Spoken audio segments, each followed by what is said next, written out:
आय के कथा बड़ महत्वपूर्ण आ बड़ ज्ञानवर्धक अछि। तोता मैना के शिव भक्ति के कहानी जे सच्चाई पर आधारित अछि से आइ हम सुनाएब। ई कथा नहि तऽ काल्पनिक अछि आ नहि पौराणिक, बल्कि 108 वर्ष पहिले भेल सच्चाई पर आधारित अगर सुननाइ प्रारंभ केलहुँ तऽ कथा बीच में छोड़ि कऽ नहि जायब। शिव भक्त ला एकटा सच्चाई पर आधारित कथा अछि, कथा पूरा सुनब। तऽ हम स्वागत करै छी अपन यूट्यूब चैनल मिथिला के नगरिया में। एहि चैनल पर मिथिलांचल से जुड़ल हर पाबनि तिहार के जानकारी, धार्मिक कथा आ पूजा पाठ से जुड़ल उपाय भेटत। तऽ एहि सबके जानकारी चाहे छी तऽ चैनल के सब्सक्राइब कऽ लिअ आ नोटिफिकेशन सेहो ऑन कऽ लिअ, ताकि हम कोनो नया वीडियो डालब तऽ सबसे पहिले पहुँचत अहाँ तक। 108 साल पहिले के बात अछि। काशी में गंगा किनारे एकटा आम के वृक्ष रहै। ओहि पर एकटा तोता आ एकटा मैना रहै छलै। दुनू में बड़ दोस्ती रहै। ओ दुनू महादेव के भक्त रहै। रोज दुनू गंगा स्नान कऽ कऽ काशी विश्वनाथ के मंदिर में दर्शन करे आ कतौ भजन कीर्तन होइत रहे तऽ ओ ओतऽ जाकऽ कतौ बैस कऽ कीर्तन भजन सुनैत रहै छल। भगवान भोलेनाथ में दुनू के बड़ आस्था रहे।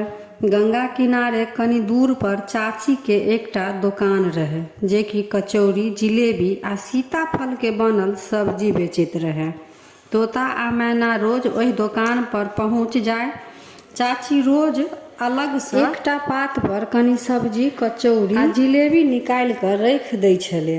ओ तोता मैना जाकऽ अपन खा लैत रहै। तोता मैना ओहो भोजन करैत तऽ पहिले महादेव के भोग लगा कऽ तब भोजन करैत रहै।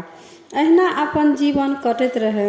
ओ दुनू ओतऽ खेला के बाद कतौ नहि जाय दाना चुगऽ, बस एक बेर चाची के दोकान में खा कऽ रहि जाइ छल आ भरि दिन आम के वृक्ष पर बैठ कऽ भगवान के कीर्तन भजन में लागल रहै छल। तहि तरह से दुनू के अपन जीवन कटै छल। कुछ दिन बाद चाची बीमार भऽ गेलथि तऽ ओ दोकान खोलि नहि सकलखिन। तोता मैना जब दोकान पर पूजा पाठ कऽ कऽ गेल जे भोजन करब तऽ चाची के दोकान बंद छलै।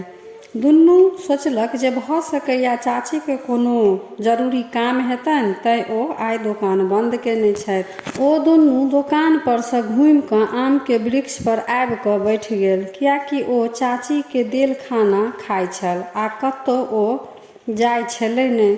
तऽ दुनू भूखले आम के वृक्ष पर भजन कीर्तन करैत रहे। दोसर दिन फेर तोता मैना स्नान कऽ मंदिर में पूजा पाठ कऽ कऽ चाची के दोकान पर एली। चाची के दोकान फेरो बंद रहे। दुनू फेर घुमि कऽ आम के वृक्ष पर बैठ गेल। अहिना 4-5 दिन बीत गेल। ओ दुनू स्नान कऽ कऽ पूजा पाठ कऽ कऽ चाची के दोकान पर जाइ छल आ घुमि कऽ चलि अबैत। 4-5 दिन जब भूखले रहलखिन तब भूख के कारण दुनू के तबियत बिगड़ऽ लगलनि। भजन कीर्तन में सेहो नहीं मोन लगे। तऽ मैना कहलखिन तोता से, तोता लगैया चाची पर कोनो मुसीबत आबि गेल, ताहि से चाची एतेक दिन से दोकान बंद केने अछि। से चाची के घर जाकऽ देखतहुँ जे चाची ठीक अछि कि नहि।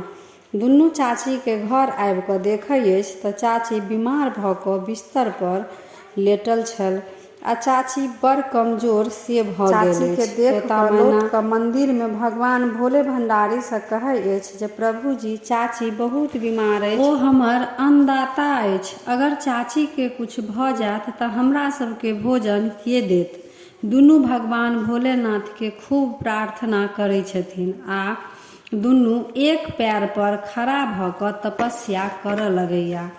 खूब कठिन तपस्या देख कऽ भगवान भोलेनाथ प्रसन्न होइ छथि आ दर्शन दै छनि आ भोले भंडारी कहै छथिन, हम अहाँ के दुनू के भक्ति से प्रसन्न छी, मांगू की मांगै छी। तै पर तोता कहै अछि, प्रभु चाची बहुत दिन से बीमार अछि, ओ हमर सबके अन्नदाता अछि, हुनका अहाँ ठीक कऽ दियौ, पहिले जकाँ कऽ दियौ जे हमरा सबके फेर ओ भोजन भेट सकै। फेर मैना कहै छै, प्रभु एहि के संगे संगे एकटा प्रार्थना और अछि, जे चाची बड़ गरीब अछि, दुकान पर ज्यादा ग्राहक सेहो नहि अबैत छनि, कमाई ठीकसँ नहि होइत अछि, तैयो हुनका मनमे सब कियो लए बड़ दया भाव अछि। तोता आ मैना के ई बात सुनि कऽ कहै छथिन, हम अहाँ दुनू के भक्तिसँ बहुत प्रसन्न छी। हम अहाँके चाची के आशीर्वाद देलहुँ कि ओ जल्दी ठीक भऽ जेती, पहिले जकाँ ओ दोकान खोलऽ लगती।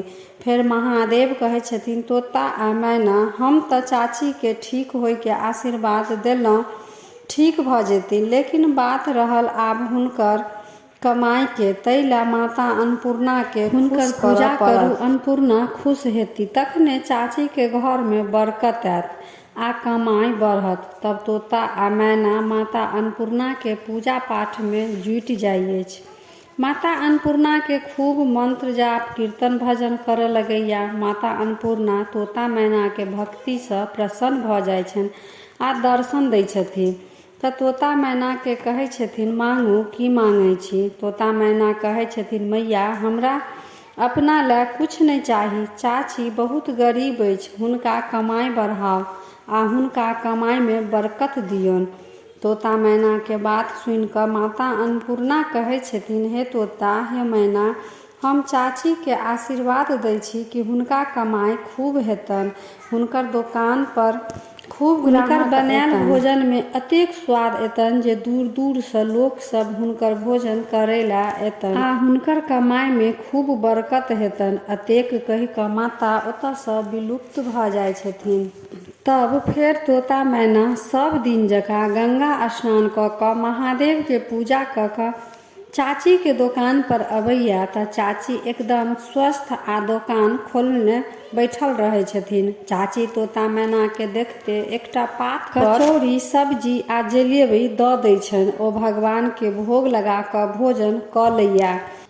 चाची सेहो बुझि जाइ अछि जे तोता मैना हमरा लए भगवानसँ खूब प्रार्थना केलक, तैसँ हम ठीक भऽ गेली। आब ओहि दिनसँ चाचियो भगवान भोले भंडारी के भक्ति करऽ लागल।